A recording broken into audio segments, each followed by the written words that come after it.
black people. It's all about the unity. There's nothing they can do with us, so ain't nobody who... We are in a state of emergency. Prejudice. Wrote a song about it? Like to hear it? Here it go. Free your mind.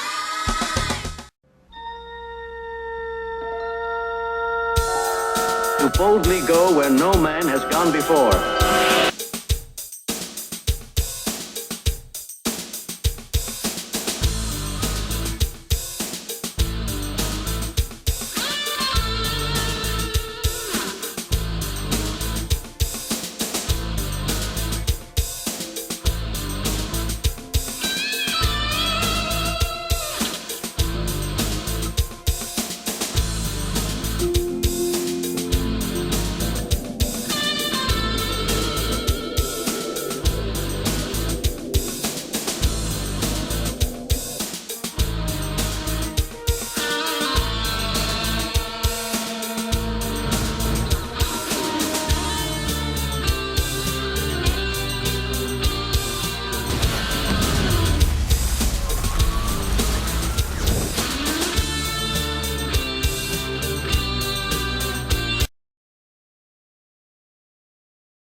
Black people, it's all about the unity. There's nothing they can do with us, so ain't nobody. We are in a state of emergency. Prejudice. Wrote a song about it? Like to hear it? Here it go. Free your mind.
Hello, my name is Alberta Parrish, and welcome to Soul Liberation Day.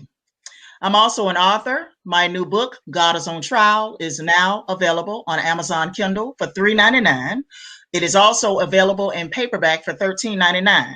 I welcome everyone to Soul Liberation Day, and I hope you gain extraordinary insight about Operation Exodus Mississippi, our mission for Black people, and what it means for Black people to take our own destiny into our own hands. Operation Exodus Mississippi does not promote violence, anarchy, and fear-mongering, okay? Operation Exodus Mississippi is about taking control of the politics and the resources of the poorest state in the Union, which happens to be Mississippi. It is also meant to provide safe haven for the American Negro. I need everyone to understand that my views are not necessarily those of the other guests on this panel. And with that being said, I'm gonna say I'm at a point in my thinking in which I'm not very optimistic about Black people having an overall nationalistic mindset to want to liberate themselves, at least within the next 50 years from now, which is also very daunting and very scary. I don't believe, I just don't believe, and I don't see the majority of Black people comprehending just how much their lives are being controlled from sunup to sundown. I mean, I see a bunch of lost souls, and I just mean people. I'm not referring to your soul or your spirit body. I'm just saying I see a lot of lost people out here, Black people, who don't have what it takes to liberate themselves from the oppressor, even from the regular mundane routine of getting up, going to a job where you're already being underpaid and mistreated and discriminated against. And it doesn't benefit you. And now we're in a situation dealing with a pandemic, COVID-19, that is being used as a weapon against us. And I'm thinking about how most Black people just really don't want to be liberated from a system to which they've grown accustomed. Black people are used to this lifestyle. We're used to this lifestyle from birth to death. And a lot of us don't want to let go of this lifestyle of living in service to the government and begging the federal governments for money for $600 stimulus checks, which is not enough even to pay your rent. You know, it's not even enough money to pay your rent, because most people's rent is well over $600 a month. I know the average rent in Atlanta is at least $1,000. We're constantly in a survival mode, begging the government and Congress for resources that we should be looking for within our communities, but can't find because the government has plundered our communities of wealth and resources. And we're looking for constant handouts from the federal government. As a result, we're constantly looking for handouts from the federal government because the government has stripped all of us of our independence to the point where many Black people can't even survive out here unless you're getting some form of monetary, housing, and food assistance from the government. And many Black people right now are in survival mode because of loss of income, job layoffs, due to the COVID-19 pandemic, right?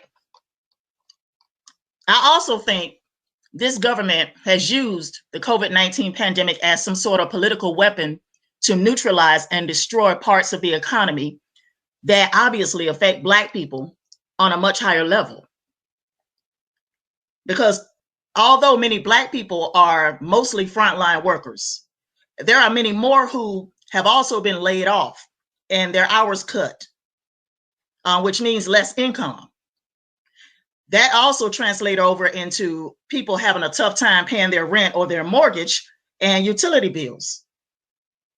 You know, I think the government has used the COVID-19 pandemic to get laws passed that will greatly impact Black people.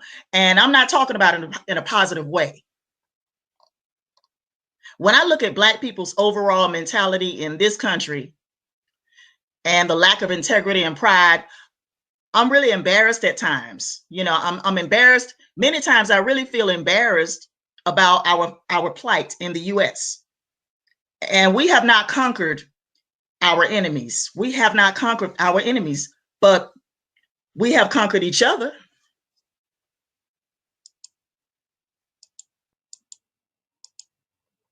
You know, we have conquered each other. I think I've been conditioned and programmed to give Black people a pass because of our history in this hemisphere. So I tend to make excuses for why Black people as a group hasn't done things necessary to liberate ourselves from an oppressive government. And now we're in a position in which this government has taken away our independence as a society to the point in which people are having a tough time affording food at the grocery stores and keeping a roof over their head. Black people have to go to their grocery stores and buy high-priced food. Black people rely on their food banks just to feed your children. Black people don't control the agricultural industry to grow our own food and feed ourselves as a consequence of failing to separate ourselves completely from those who would see us harm. You know, even if it means your own skin folk. Everybody that shares similar or almost similar DNA does not necessarily care about you or care for you. Everybody is not your friend. And it's time Black people realize these other groups are not your friends. This country was built off the backs of slaves, and they can't even give Americans a $2,000 stimulus check, which is not a lot of money. It's not a lot of money. Do we lack the fortitude, the courage, and the pride to liberate ourselves and take our own destiny into our own hands? I don't know. I really don't know the answer to that question. Do we lack the fortitude, the courage, and the pride to liberate ourselves? Now I'm wondering at this point, do I really care if Black people liberate themselves? Because I'm not going to be here in less than 50 years. I'm not going to be here. I have less than 50 years left on my time clock. I am 46 years old. I have less than 50 years left on my time clock. I don't have to worry about kids because I never had any. I don't have to worry about future progeny being in this hellhole called Earth in 100 years from now because I don't have kids. And neither does my sister. Okay? I don't see Black people being liberated from anything in 50 years from today. And I'm wondering, do Black people on a massive scale want liberation? I don't know. I really don't. I don't know. Wanting something and actually accomplishing it are two different things. Let me say again that my views are not necessarily those of the other guests on this panel. I wish I could be more optimistic about Black people's future. I wish I could be more optimistic about our future in this country, but I don't see a good future for us in this country. I think I told myself many years ago that I would sacrifice myself for Black people if I had to, because I love my people.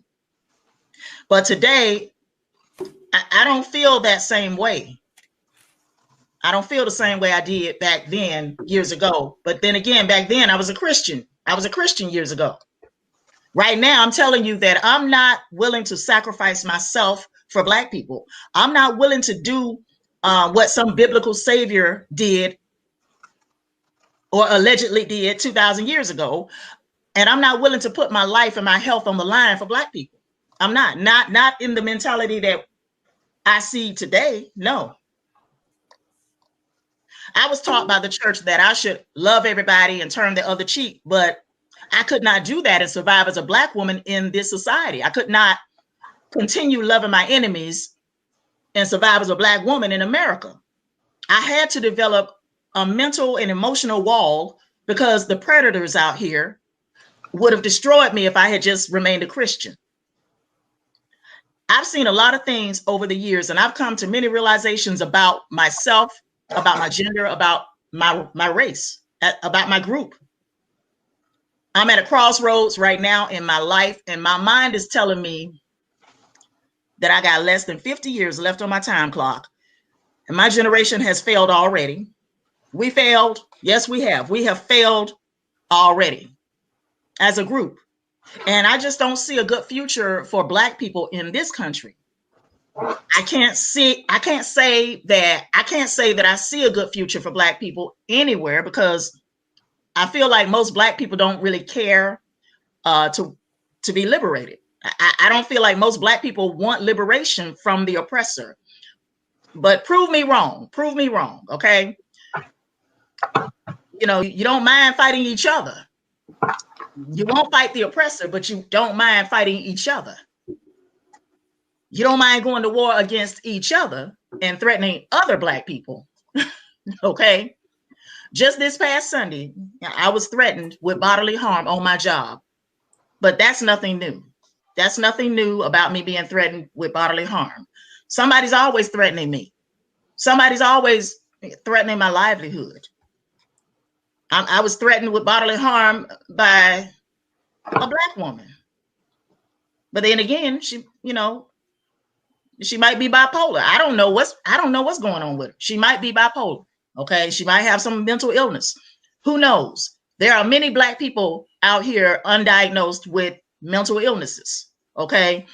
And the government don't give a rat's buttocks about mentally ill people. Okay. Mm-hmm. They don't. The government people, the officials in government and Congress, in the Senate, they don't care about mentally ill people. Okay. But I mean, the government mistreat us every day. But I don't see Black people dying or sacrificing themselves to gain liberation from this oppressive government. I don't see that. So why should I die or sacrifice myself or my life for Black people while Black people continue acquiescing to this government that enslaved our people and still enslave our people today? You can't just get up every day and go do whatever you want to do unless you don't mind being homeless and starving to death. You have to go to work because they got us all paying taxes and bills and rent. Meanwhile, you're not working to benefit yourself. You're not doing it to benefit yourself. You're doing it to make somebody else rich, to make these other folks rich, okay, that own the corporations and the companies.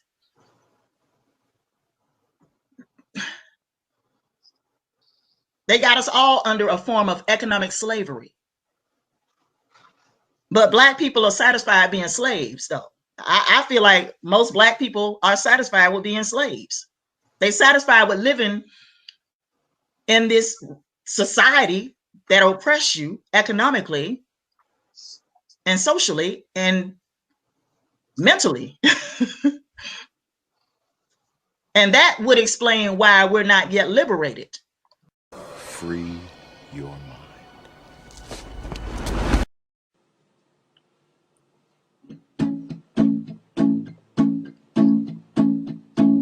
A poor Black person meets a white person and suddenly their life is better. A poor Black person meets a white person and now they can get their shit together. White people to the rescue. What would we do without you? You make all our dreams come true.